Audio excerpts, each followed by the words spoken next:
महादेव, अभिनंदन स्वीकार करें। आज की जो हमारी वीडियो है ये भाग 4 है। नावाण मंत्र जप विधि का भाग 4 चौथी वीडियो है ये।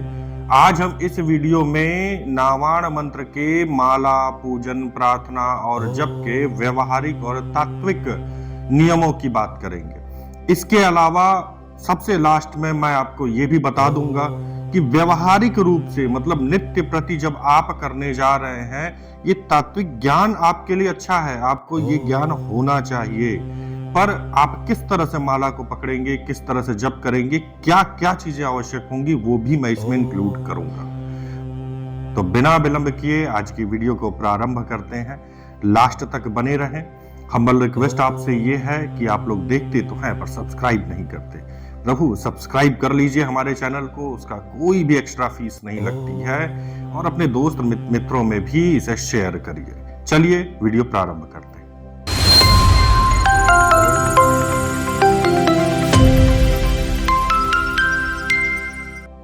अब तक हमने देवी के स्वरूपों का ध्यान करके मन को देवीमय किया। अब साधना का वह व्यवहारिक चरण आता है जहां मंत्र को जीवन में उतारने का माध्यम बनती है हमारी माला। आज की ये वीडियो माला के ही इर्द गिर्द घूमती हुई नजर आएगी। माला केवल मनकों का हार नहीं है, ये मंत्र शक्ति को संचित करने का साधन भी है। बिना माला पूजन के किया गया जप पूर्ण फल प्रदान नहीं करता।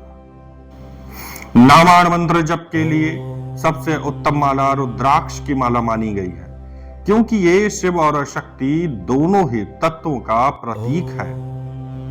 इसके अतिरिक्त स्फटिक माला ज्ञान और शुद्धता के लिए, तुलसी माला भक्ति के लिए और कमल गट्टे की माला सात्विक शुद्धि के लिए उपयोग की जाती है। आपके जप माला में 108 मन के होने चाहिए। 108 एक पवित्र संख्या है। 108 उपनिषद हैं, सूर्य की 108 कलाएं हैं और शरीर के 108 ऊर्जा केंद्र हैं। तो आपके माला में भी 108 मन के होने चाहिए। जप से पहले माला की शुद्धि और पूजन अति आवश्यक है। माला पूजन का एक साधारण सर्वज्ञ मंत्र है ओम ऐं ह्रैं अक्षमालिकाय नमः। इसके बाद यह प्रार्थना की जाती है मां माले महामाये सर्वशक्ति स्वरूपिणी चतुर्ग वर्ग स्तवै न्यस्तस्मान मे सिद्धिदा भव। ओम अविघ्नं कुरु माले त्वं गृहामि दक्षिणे करे। जप काले च सिद्ध्यर्थं प्रसीद मम सिद्ध्यये।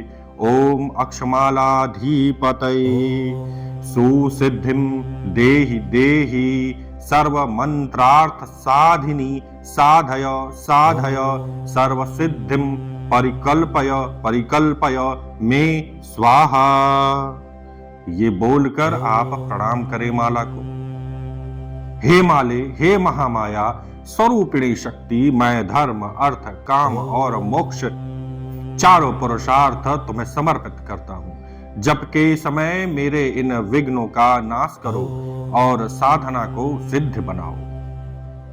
इस छोटे से पूजन से माला जागृत हो जाती है और जप निर्विघ्न रूप से चलता रहता है।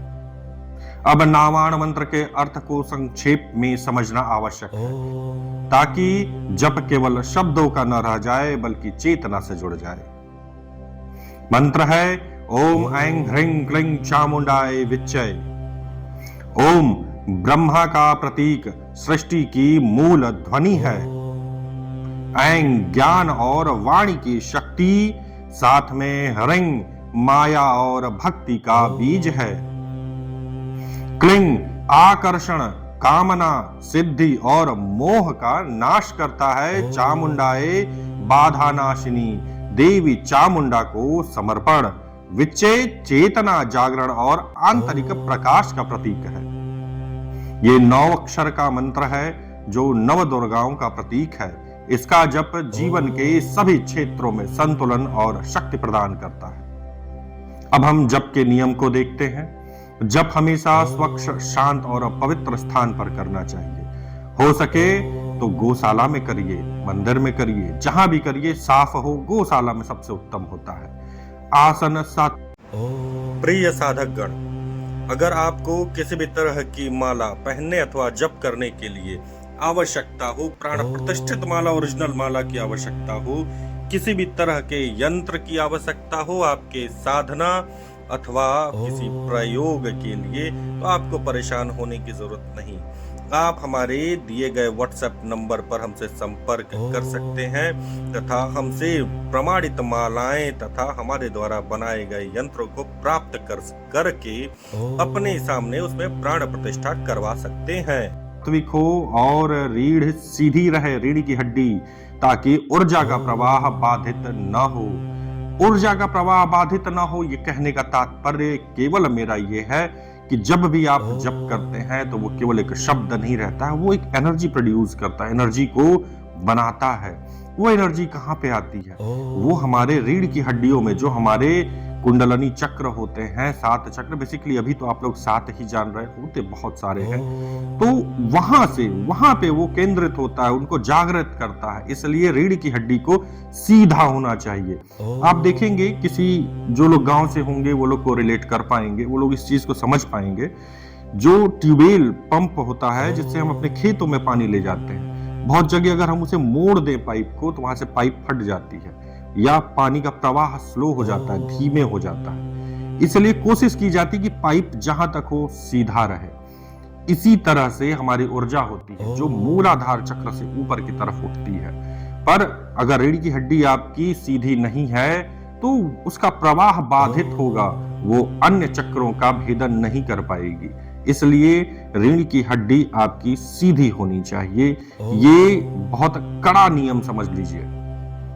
इसके अलावा पूर्व या उत्तर दिशा की ओर मुख करके जप करना श्रेष्ठ माना जाता है, परंतु दक्षिण की तरफ भी और पश्चिम की तरफ भी किया जा सकता है प्रयोगात्मक साधनाओं में। जप से पहले शरीर और मानसिक शुद्धि अति आवश्यक है। स्नान, स्वच्छ वस्त्र और शांत मन, ये साधना की नींव होती है। अगर आपका मन शांत नहीं है तो कितना भी मंत्र जप कर लीजिए वो फलित नहीं होगा। पता चल रहा है कि आप यहाँ हाथ में माला लेके मंत्र का जप कर रहे हैं, मन में है कि अच्छा ये EMI आने वाली है, अच्छा उनके यहाँ जाके मिलना है। तो मन को पहले शांत करिए, मन को शांत करके तब मंत्र का जप प्रारंभ करिए। हमेशा जब भी आप मंत्र जप करने आवे तो आते ही तुरंत हाथ में माला लेके मंत्र का जप शुरू नहीं करना चाहिए। करना ये चाहिए कि आप अपने आसन पे बैठ के मंत्र जप की पूरी तैयारी करने के बाद अपने आसन पर बैठ जाएं और आज्ञा चक्र पर ध्यान लगाएं। थोड़ी देर अपने मन को शांत करने की कोशिश करें। जब आपका 5 मिनट तक ये ध्यान लगाएं, जब मन आपका शांत हो जाता है तब भगवती का ध्यान करके न्यास करिए और मंत्र का जप प्रारंभ करिए। फिलहाल अपने आहार को संयमित रखिए, सात्विक रखिए, मांस, मदिरा और तामसिक भोजन से दूरी बनाकर रखिए। जप का समय प्रातः काल या संध्या का समय श्रेष्ठ माना जाता है, फिर भी प्रातः मतलब सुबह के समय पर मैं जब विस्तार में इसे बताऊंगा कि जब किस तरह से आप करें, उसमें कीलक कवच अर्गला कैसे करना है और मंत्र जप आपको कैसे करना है, तो उस समय मैं डिफाइन कर दूंगा, बता दूंगा आपको कि सुबह और शाम को क्या क्या आपको करना है। बेसिकली होना ये चाहिए कि अगर आपके पास समय है तो सुबह भी आप कुछ मंत्र जप करें जो आपकी त्रुटियों की पूर्ति करेगा। इसके अलावा जप का एक निश्चित समय कर लीजिए, 2, 4, 5 मिनट ऊपर नीचे चलेगा, पर ऐसा नहीं कि आज 9 बजे रात में कर रहे हैं, कल 7 बजे शाम को ही कर लीजिए, परसों 11 बजे आप करिए, ऐसा नहीं होना चाहिए।